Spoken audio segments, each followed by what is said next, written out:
That belongs in a museum.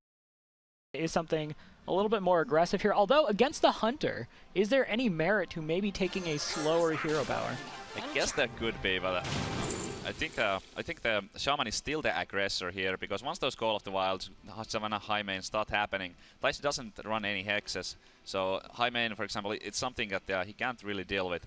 So Thijs is definitely the aggressor in this matchup overall, so aggressive hero power would complement that playstyle a little bit better.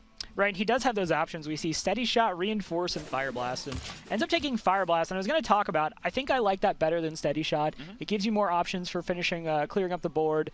Here, it seems pretty straightforward, the hero power on that 3-1. So the Totem Golem, in the end, it worked out pretty well here.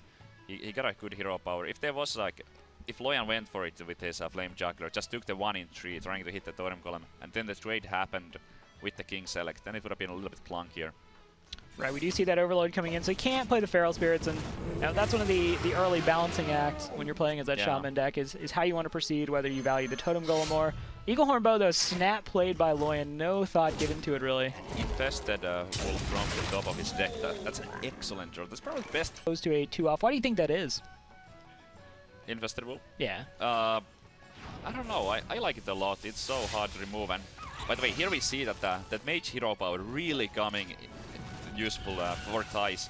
If he chose the Steady Shot earlier on, he would not have been able to clear the board here as easily. He would have had to like spend the Rockbiter or so, and the Houndmaster would have been a problem because of the 1-1. So really thinking forward there, great play by Thijs, going for the Mage hero power instead of the Steady Shot early on. Yeah, that Eaglehorn Bow, the second one off the top for Loyan, very good pickup, allows him to play a minion, get rid of the other Spirit Wolf, and really good spot. Thijs' deck is not running Lightning Storm at all, so how do you clear that? It's pretty rough, but I think the key thing here is that he's only going to be at 7 mana next turn, so it will not be coming out just yet, and that might give Thijs enough time to be able to end the game before he runs into a lot of trouble with that Call of the Wild. Right, we see the Argent Horse Rider come out. He chooses not to deal with the Houndmaster. Don't blame him, it's not a beast. So there's limits on what it can do. It's essentially just a 4-3, but what a, oh my goodness, Loyan's deck.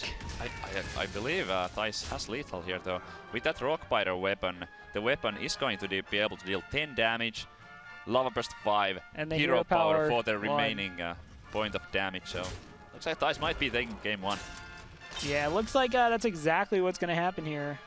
Unless we're missing something, it looks exactly able to finish this one off. Yeah, and Thijs sees it immediately, gives a little bit of a nod. Gonna go ahead and clean up game 1, and this is the explosive power of Shaman, and why, you know, when we were discussing bans in the past for this format, Shaman is always a worthwhile ban, just because, look at that, 16 damage in 1 turn with the Doomhammer, Rockbiter, Lava Burst, Fire Blast, and that's gonna go ahead and do it. Doomhammer, that's a brutal card. It can deal amazing amounts of damage.